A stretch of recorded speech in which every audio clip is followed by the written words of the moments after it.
In today's video, I'm going to teach you how to use the PV and FV formulas in Google Sheets. Whether you're managing personal finances or tackling complex business calculations, these tools can be incredibly powerful.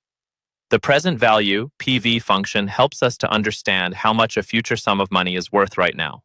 Meanwhile, the future value, FV function, answers the question of how much an investment made today will grow over time. So, let's dive into these calculations in Google Sheets to make your financial planning easier and more efficient.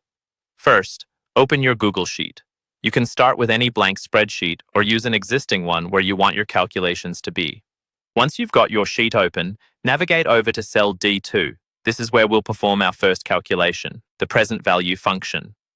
In cell D2, type in the formula PV B1 12 B2 B3. The PV function breaks down into three main arguments. The first, B1 to 12, represents the interest rate divided by 12 months if you're working with an annual rate.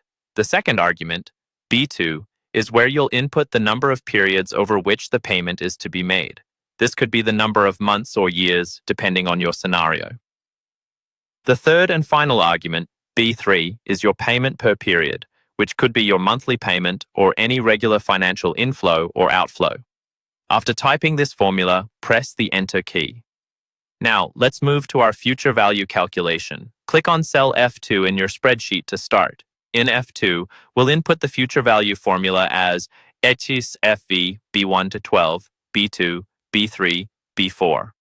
This formula also starts with the interest rate divided by 12, B1 12.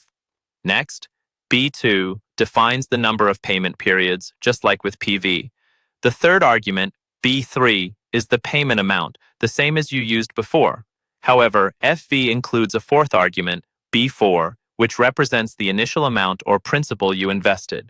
This helps us figure out the compounded value in the future, considering any initial lump sum.